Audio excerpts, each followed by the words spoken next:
रविवार को पूर्व केंद्रीय मंत्री भाजपा के वरिष्ठ नेता सैयद शाहनवाज हुसैन आरा परिसदन में प्रेस वार्ता की।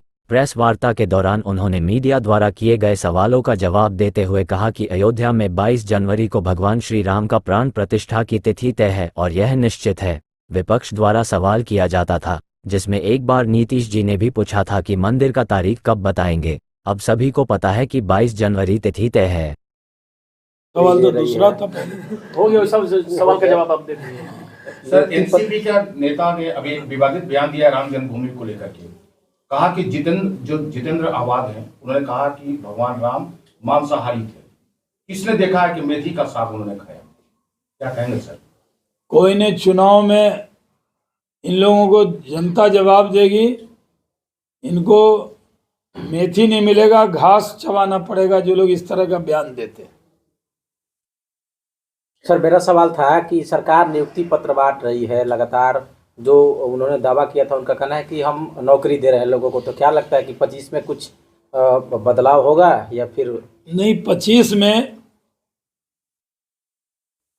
भजन लाल जी की तरह, मोहन यादव की तरह, साय साहब की तरह कोई बीजेपी का कार्यकर्ता छाती पे कमल का फूल लगा के एक अने मार्ग में जाएगा और बीजेपी की सरकार बने। तो जनता नियुक्ति पत्र दे देगी? जनता दे देगी भाजपा को नियुक्ति अरे पत्र? 35 साल में तो इनको कुछ मिला नहीं। ये अब नियुक्ति पत्र बांट रहे हैं, लेकिन इनको नियुक्ति पत्र नहीं मिलने वाला है 25 में इन लोगों को। सर, काफी अटकलें लगाई जा रही है कि एक बार फिर से नीतीश कुमार बीजेपी की तरफ रुख करेंगे और दल बदलेंगे। कौन अटकल लगा रहा है? हम लोग तो कहीं से अटकल नहीं लगा रहे। हम लोग तो एक एक सीट पर कार्यकर्ता को पूछिए, अध्यक्ष जी से फुर्सतें नहीं। दिन रात कार्यक्रम। हम तो विकसित भारत संकल्प यात्रा में लगे। हम लोग तो राम मंदिर का निमंत्रण भी दे रहे हैं। कहाँ फुर्सत है?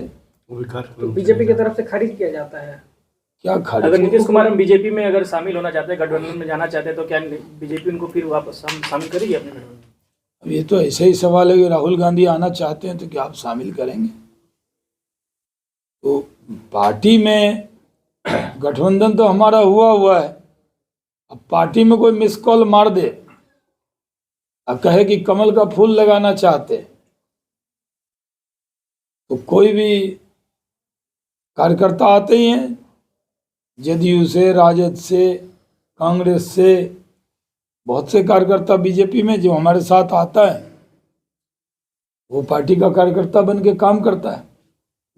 तो कार्यकर्ता के रूप में स्वागत होगा किसका? नीतीश कुमार अगर आना चाहेंगे। ये तो आपका सवाल है ना। ना उन्होंने कोई आने की इच्छा दी है, ना हमने रिजेक्ट किया है। हम तो कोई नहीं, ये तो हवा का सवाल है। वो तो एनडीए अलायंस में अपना लगे हुए हैं। उनका अलायंस अलग है, हमारा अलायंस अलग है। निमंत्रण की बात हो रही है, तेजस्वी यादव बोले हैं कि राम मंदिर मेरे घर पे भी है और वहाँ पर पूजा पाठ होता रहेगा अयोध्या में। आप तो उनका एक ही बयान बता रहे हैं। उनका ये भी बयान है कि अगर बीमार होगे तो मंदिर जाओगे या हॉस्पिटल जाओगे। जी जी, यही ज्यादा चर्चा में है। भूख लगेगा घर में तो होता ही है। हाँ, भूख लगेगा तो मंदिर में खाना मिलेगा, ऐसा भी कुछ बोलेगा। उनको लालू जी से ट्यूशन लेना चाहिए। बीमार हुए तो डॉक्टर के पास गए, लेकिन थावे के मंदिर गए थे कि नहीं? अभी खुद ही तेजस्वी यादव जी तिरुपति गए थे कि नहीं? भूख लगी थी क्या? ये तो आस्था जिसकी जैसी होती है वैसा लोग आस्था को मानते हैं। तो ये तुलना करना मंदिर और अस्पताल का ये सही नहीं, ये दुर्भाग्यपूर्ण। आस्था अलग होती, लेकिन मंदिर भी रहेगा और अस्पताल भी चलेगा, भोजनालय भी चलेगा, लेकिन उससे मंदिर की प्रतिष्ठा को कम नहीं किया जा सकता। पहले तो मैं संत कबीर नगर गया था, गोरखपुर गया था, गोरखपुर से देवरिया होते बलिया रुका, बलिया से सुबह बक्सर आया। बक्सर में हमने भारत प्लस जो अजय सिंह जी का प्लांट है, जो हमारे वक्त में शुरू हुआ था, उसको देखने गया। नवानगर इंडस्ट्रियल एरिया आपके बगल में ही है और मुझे बहुत खुशी हुई। वहाँ पहले जंगल होता था, वहाँ उद्योग लग रहा है उसके बाद यहाँ पे अभी हूँ, यहाँ से भागलपुर चला जाऊँगा। कल वहाँ कार्यक्रम है, भजन संध्या है। ऐसे तो मैंने दिन भर बातचीत की है, आप चाहिए तो हम ओपनिंग रिमार्क कर देते हैं, और या चाहिए तो आप सवाल ही कर लें ताकि आपको भी और सवाल ही जल्दी हो जाएगा। जी कीजिए। सर, 500 वर्षों की प्रतीक्षा के बाद वो घड़ी आ गई है जब 22 जनवरी को रामलला अधिष्ठापित होंगे मंदिर में, लेकिन उस पर भी कई तरह के बवाल शुरू हो गए, कई तरह के बखेड़े शुरू हो रहे हैं, तो ये कितना जायज मानते हैं? कोई बखेरा नहीं है। अयोध्या में 22 तारीख को श्री राम मंदिर में प्राण प्रतिष्ठा होनी है, इसमें कोई शक की गुंजाइश नहीं है। पहले सब लोग कहते थे कि बीजेपी के लोग नारा लगाते हैं कि सौगंध राम की खाते हैं, मंदिर वहीं बनाएंगे, लेकिन तारीख नहीं बताएंगे।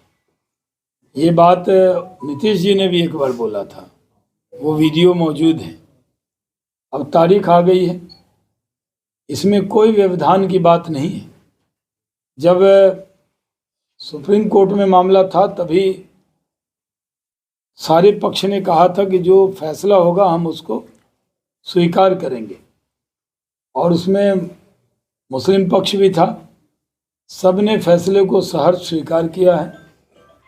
कोई मुस्लिम समाज से भी इस पर कोई प्रतिक्रिया नहीं है, लेकिन असदुद्दीन ओवैसी जो ऑल इंडिया मजलिस इत्तेहादुल मुस्लिमीन के सदर हैं, और बदरुद्दीन अजमल के साथ कांग्रेस और इंडी अलायंस के कई नेता, राजद के नेता अनर्गल बयानबाजी कर रहे हैं जो दुर्भाग्यपूर्ण है। सबको निमंत्रण मिला है, और वहाँ बिना निमंत्रण के भी 22 तारीख के बाद किसी को भी रोक टोक नहीं है। फिर कोई विवाद इस पर करने की ज़रूरत नहीं है। बदरुद्दीन अजमल का ये कहना कि ट्रेन में मुस्लिम न चढ़ें, घर में रहें, ये बहुत आपत्तिजनक बयान है। भारत में सबका साथ, सबका विकास, सबका विश्वास है। भारत है जो सर्वधर्म समभाव के रास्ते पे चलता है, और जब अदालत का निर्णय भी आया था तब भी कहीं पर कोई विवाद नहीं हुआ था, कोई दंगा फसाद नहीं हुआ था। और आज कुछ तथाकथित धर्मनिरपेक्ष पार्टी के नेता इस पर राजनीति कर रहे हैं, और ओवैसी साहब और बदरुद्दीन अजमल साहब इस पर मुस्लिम समाज को भड़काने की कोशिश कर रहे हैं, और डराने की भी कोशिश कर रहे हैं। मुस्लिम समाज को भी डरने की कोई ज़रूरत नहीं। असदुद्दीन ओवैसी का ये कहना कि सारी मस्जिद खतरे में है, ये गलत है। कहीं पर कोई मस्जिद भी खतरे में नहीं है। जहाँ पे अदालती मामला चल रहा है वो अलग विषय है, लेकिन भारत में जितनी धार्मिक आज़ादी है दुनिया में कहीं नहीं है। इसलिए बिहार के मुस्लिम समाज से और देश के मुस्लिम समाज से अपील करता हूँ कि इन भड़काऊ भाईजान के पर भरोसा न करें, सिर्फ मोदी भाईजान पर ही भरोसा करें।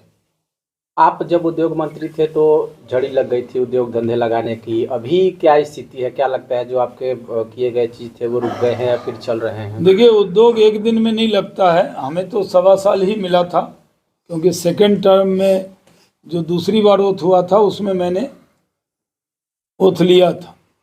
फिर कोरोना काल ही था, तो मुझे 1 साल भी पूरा मौका नहीं मिला था। लेकिन हमने इथेनॉल पॉलिसी बनाई, टेक्सटाइल लेदर पॉलिसी बनाई, लॉजिस्टिक की पॉलिसी बनाई। हमने बियाडा के रेट को घटाने का काम किया। 3-3 करोड़ रुपए एकड़ था, हमने 80% तक दाम घटा दिए थे, तभी उद्योग वाले आने लगे। 17 इथेनॉल प्लांट देश में सबसे ज़्यादा बिहार में लग रहे हैं। आपके यहाँ भी सबसे बड़ा इथेनॉल प्लांट आरा में लगा। बक्सर में जो उद्योगपति हैं अजय सिंह जी, उनकी भारत प्लस कंपनी का आज मैं देख कर आया हूँ, मुझे बहुत खुशी हुई है। अभी बगल में आपके नालंदा में पटेल साहब का इथेनॉल प्लांट नीतीश जी ने उद्घाटन किया। भाषण नहीं किया, उद्घाटन किया। अभी इन्वेस्टर मीट भी हुआ था जिसमें मुख्यमंत्री ने भाषण ही नहीं किया। कहीं सुना होगा आपने इन्वेस्टर मीट हो और मुख्यमंत्री जी का भाषण ना हो? तो बताने को इनको कुछ नहीं है। हाँ, जो लोग उद्योग लगाने आ गए थे वो लगे हुए हैं, लेकिन उद्योग के लिए अपराध पे नियंत्रण जरूरी है। अपराध और उद्योग आग और पेट्रोल की तरह है, ये साथ साथ नहीं रह सकते, दुर्घटना घट जाती है। सरकार का तो सर बयान आया था कि 50,000 करोड़ इन्वेस्ट किए जाएंगे बिहार में, बड़ी बड़ी कंपनियां लगाएंगी अपने कोई नई कंपनी तो नहीं आई कोई भी, और मेरी शुभकामना है अगर आ जाए। बीजेपी तो जरूर चाहेगी कि औद्योगिक वातावरण बने।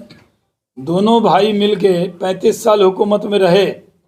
बीजेपी तो एक ही साल उद्योग विभाग मिला बीजेपी को।